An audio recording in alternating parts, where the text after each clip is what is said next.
All right, guys, welcome back to another training. We do this every Thursday. And today we did have, it's meant to be a short training today. We were supposed to have a surprise guest that was going to help us tie the presentation into objection handling. However, he wasn't able to make it, but we will make it happen either next week or the week after. And we're going to cover the top 3 to 6 objections that you are getting today and how to handle them. However, we do have meetings every Wednesday at 9 a.m. The coach who leads these meetings is a 10X certified coach with Grant Cardone. And what is covered every Wednesday at 9 a.m.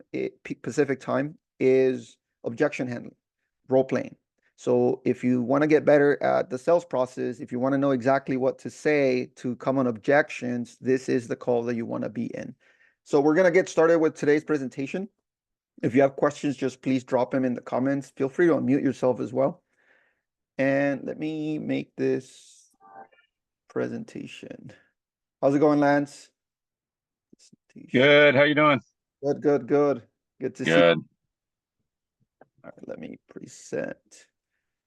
All right, Lance, this is going to be applicable to, to every agent out there right now. And you as an agent of Houster have a lot of support from us. So let's reach out. Let's work on see how we can help you get things going based on what we're going to talk about today. And you'll see what I mean.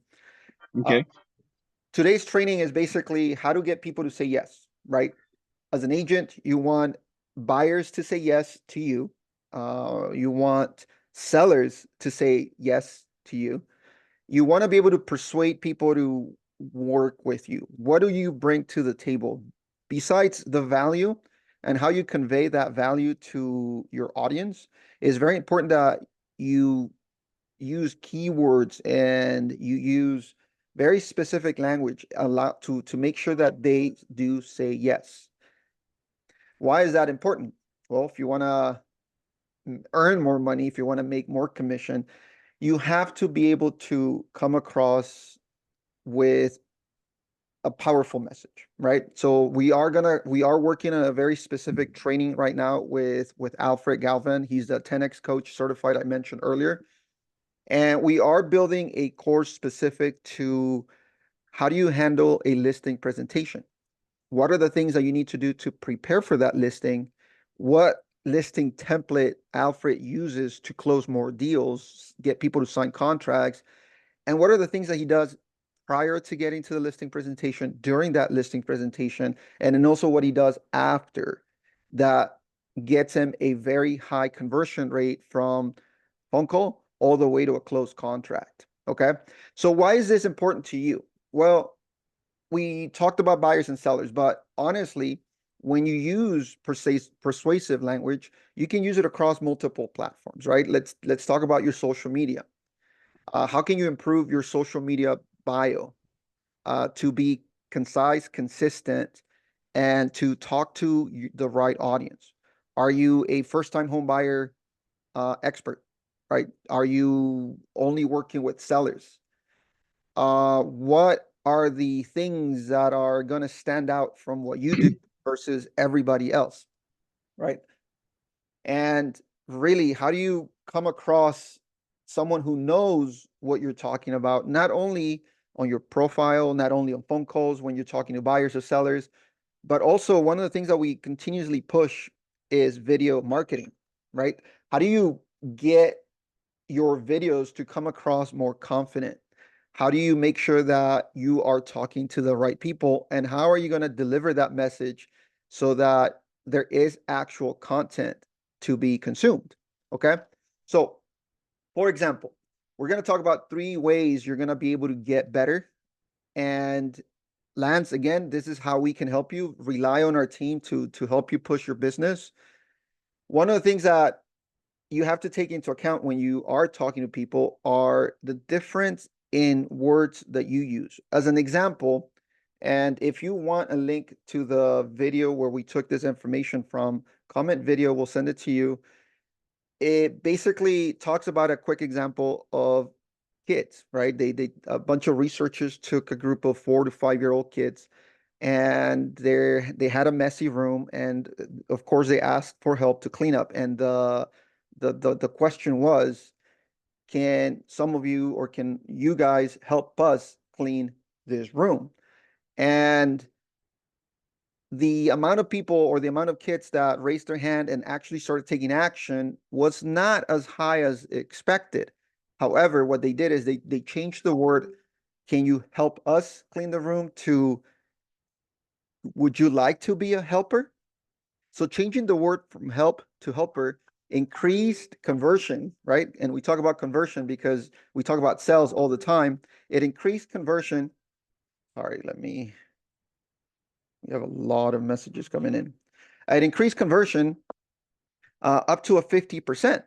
So 50% more kids helped because they felt that they weren't taking an action, but more of a taking an identity of being helpful and being a helper.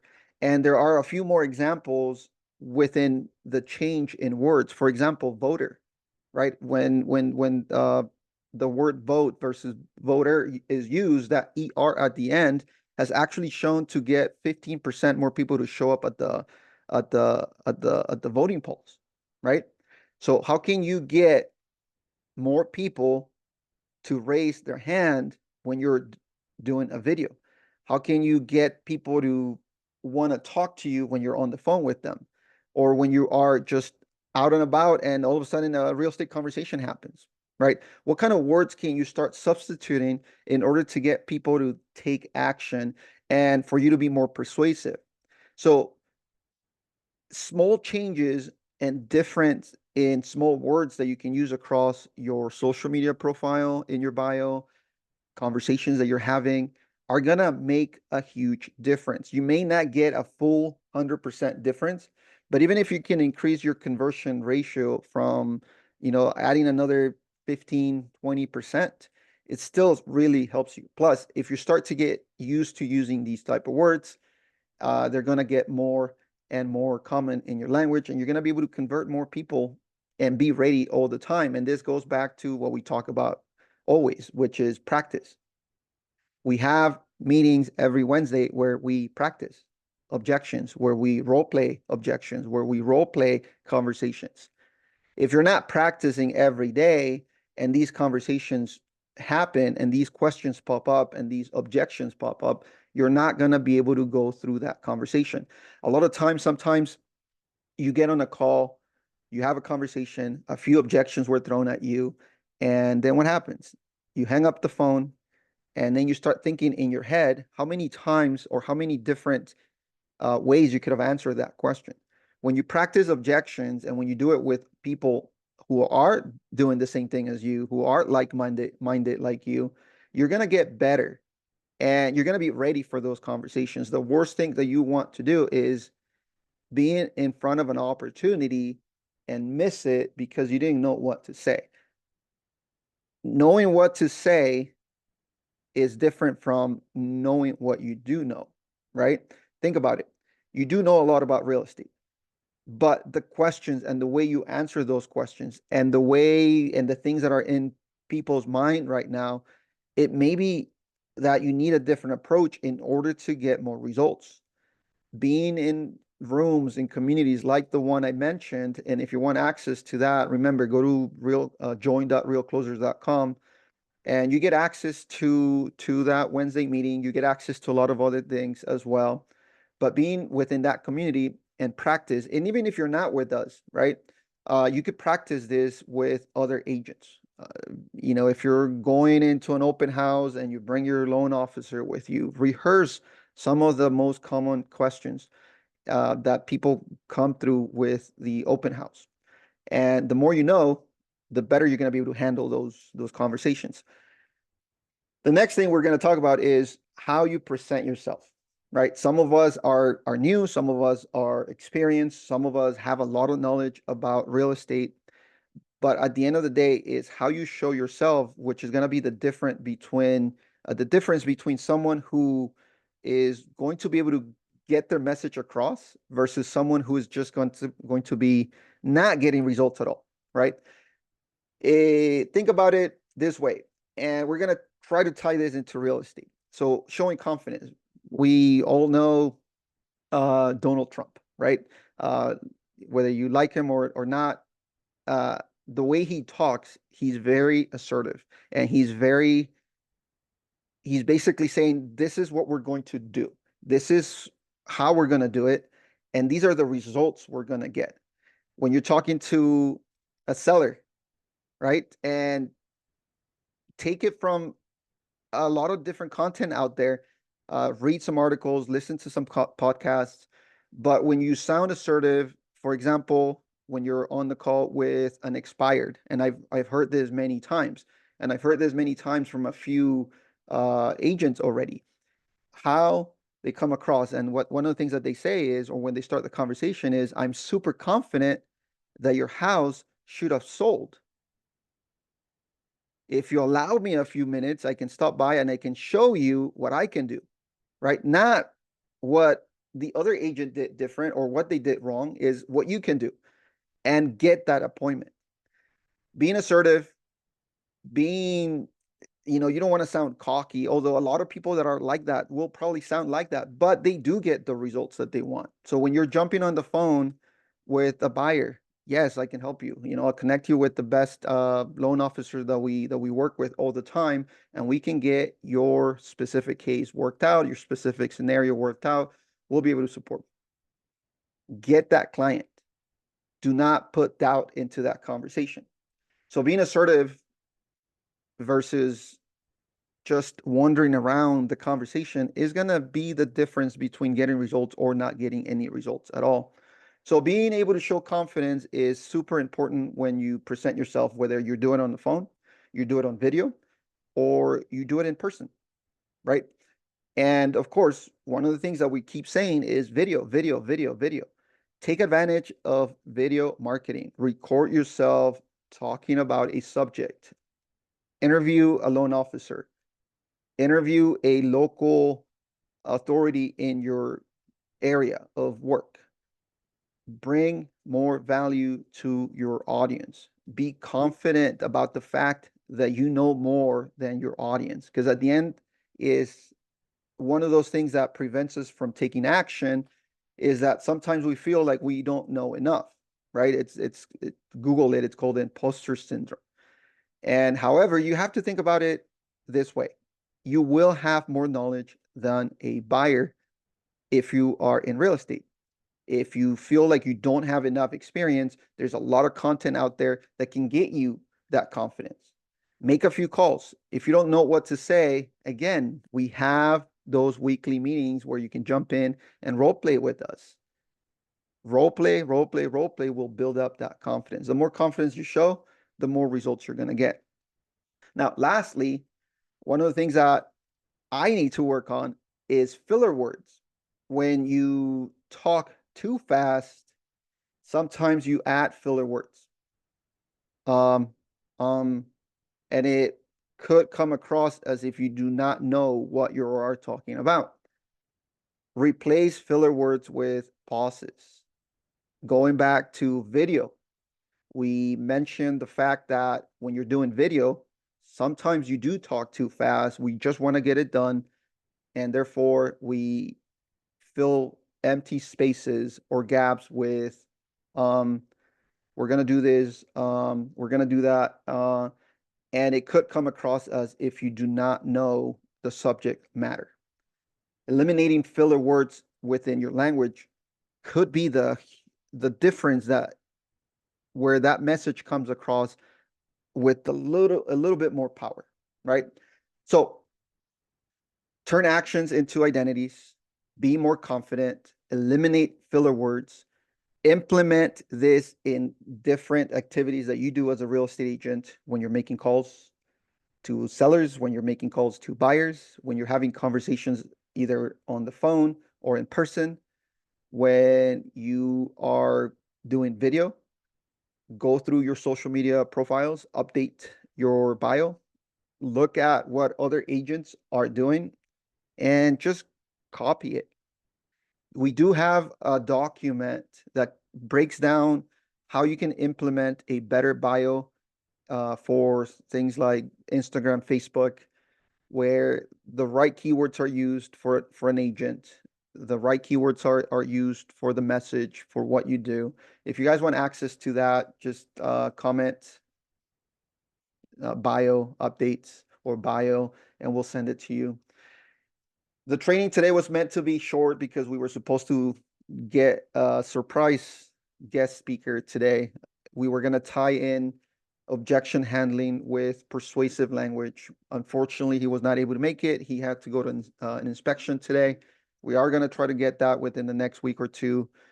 But if you do want to practice and you do want to role play, join us every Wednesday at 9 a.m.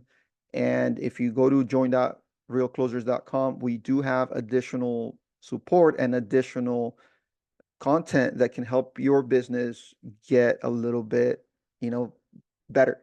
Whether it's improving your social media, giving you access to scripts, giving you access to PDFs. Join.realclosers.com gets you a lot of that, as well as we are implementing a few courses that are meant to help you get better at the closing table. Listing presentations specifically, we are trying to convert the Real Closers community that we have into how can you become a better salesperson and how can you become a listing agent. You want to get more listings? Wednesday, 9 a.m. can get you that. You want access to support?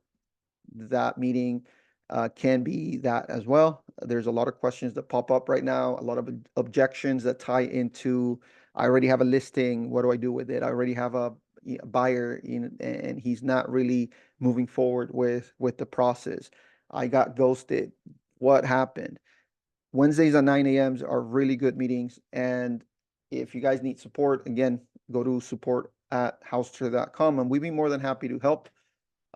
Just a couple more things with this presentation is, again, using things like, positive affirmations, providing social proof, different things that you need in order to continue to improve your social media image, your websites and lands. Like I mentioned, a lot of this stuff we take care of for you, being one of our agents. So let's figure out if you need any support. Let's figure out if you need any help and get with either Xiomara, Diane, Luis, and we'll be able to support. If you guys want access to this presentation, we are going to send it out. Just say presentation and we'll send it out to you as well. There's a lot of stuff that you can do right now to improve your business. There's a lot of things that you can take advantage of. There are a lot of content out there already that can help you improve your business. The difference between getting results or no results is taking action. So thank you guys so much for being here today. If you guys have any questions, please drop them in the comments. And otherwise, all right, sounds good, Lance. It looks like you're unmuted. You have any questions? Right, thanks. Yeah, no, I just thank you, and I am part of the Real Closers already, so I'll be there. All right, great. Have you gotten a chance to attend one of the Wednesday meetings? Yeah, I was there yesterday. How was it? What do you think It about was that? great. I learned a lot. That was really good. So I'll be there from now on Good, good, good. for And sure. just so you know, Alfred and I were working on a section within that little community. I say little because we went from our Facebook group with over 68,000 members to building the community back up within the Circle platform. And I think right now, over the last few weeks, we've been able to get up to almost 50, I think 50, 60 members in there now. And That's one of great. the things we're working on is a course. We just recorded our second video. We are recording our third, fourth, and fifth by the end of this week. And the video, what it does is, or the course is going to take you from, going to that listing presentation. The Wednesday meeting helps you get more listing appointments. The courses are going to help you. Okay, now that you got the appointment, what do you do? What do Right. you take with you to the appointment, to the listing appointment? What does Alfred do? And really take you through the entire process all the way until you can close that, you get that seller to sign the contract. Of course, you want that seller to sign the contract right there and then. And this is why the course is also going to include follow-up. So we'll keep you We'll keep you posted, Lance, for sure. Once we have that available, we are working on it. Alfred just got busy. I think that's why he's not here right now. Yeah. I think he's closing. He was at an inspection today. He was working with 5 different escrows. I think he closed an escrow last week. So he's busy, right? He's busy. So, uh, Yeah. we just submitted a few offers ourselves as well over the last couple of weeks. We sent a couple. We have 2 escrows open, 2 or 3 escrows open right now. We submitted 3 offers on commercial properties over the last couple of weeks. No, over the last couple of days, I meant. So there's a lot of things. There's a lot of movement right now, right? There's a lot Yep. of buyers still. There's a lot of sellers already. Is, what are you going to do different from, other agents so that you can get a little piece of that pie, right? All Um, right. Feel free to reach out, Lance. Let's schedule maybe a call. I'd be more than happy to jump on a call with you, maybe a Zoom. There's anything that you need help with. Also, probably expect a call from our broker, just to see how else we can support. Our goal is to help you grow your business, however we can do that. Great. All right. Appreciate it. Thank you. All right, guys, thank you so much. I appreciate you guys being here. I don't know what the issue was. We weren't able to go live on the Facebook group, but we'll figure out a way to get us live next week. Have a good one, and we'll see you again next week. Have a good one. Bye.